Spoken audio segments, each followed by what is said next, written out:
अस्सलाम वालेकुम, welcome back to another episode of health series. आज हमारे साथ है नजा अनवर। कैसी हैं नजा आप?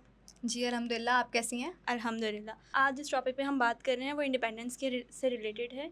आपकी नज़र में पैट्रियोटिज़म क्या है? देखिए, पैट्रियाटिज़म मेरी नज़र में ये है कि if a person is showing love and loyalty towards their country, this is what patriotism is. मतलब कि अगर आप अपने कंट्री को उसके बैड बैड और राइट पर्सपेक्टिव्स को एक्सेप्ट कर रहे हो, ठीक है, उसकी रियलिटी को एक्सेप्ट कर रहे हो और उसके लिए कुछ अच्छा करने के ऊपर फोकस्ड हो, तो that is what a patriotic person can do to his country. सही। आपने लव एंड लॉयल्टी की बात करी, तो हम पाकिस्तान के टुवर्ड्स लव एंड लॉयल्टी को किस तरह से ज़ाहिर कर सकते हैं?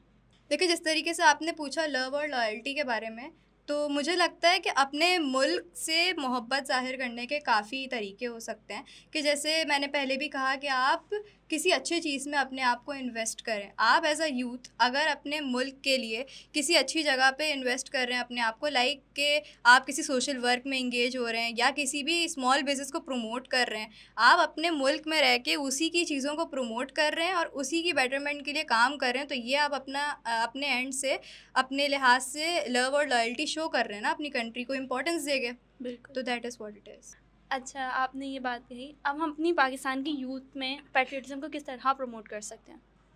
देखिए, प्रमोट करने के भी काफ़ी तरीके हैं। अब जैसे education is the key point, ठीक बिल्कुल। है? तो हमें पता है कि एजुकेशन पर ज़्यादा फोकस्ड होना चाहिए इंसान को, तो अगर आप यूथ को ज़्यादा से ज़्यादा एजुकेट करोगे, तो वही ज़्यादा बेहतर और पॉजिटिव कहना चाहिए इम्पैक्ट क्रिएट कर सकेंगे बाकी सब पे। बिल्कुल। अब जैसे अगर आपको और मुझे किसी एक कॉज़ के बारे में कुछ अवेयरनेस है और हमें चाहिए कि अगर किसी को नहीं है, तो हम उसको उस चीज़ के ऊपर अवेयरनेस प्रोवाइड करें, उसकी हेल्प करें, उस अगले बंदे को उस पर्टिकुलर टॉपिक पर एजुकेट करें, ठीक है? बिल्कुल। एजुकेट करेंगे, नॉलेज बढ़ेगी, तो ज़ाहिर है कि मुल्क के हालात भी कहीं न कहीं हद तक बेहतर होंगे।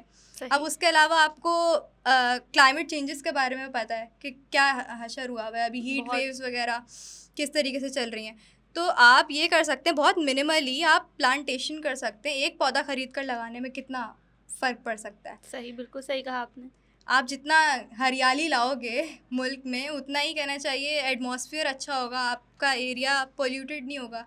तो ये छोटे छोटे तरीके होते हैं जिसके थ्रू आप एक अच्छी कम्युनिटी बिल्डअप कर सकते हो। थैंक यू सो बहुत मच। शुक्रिया।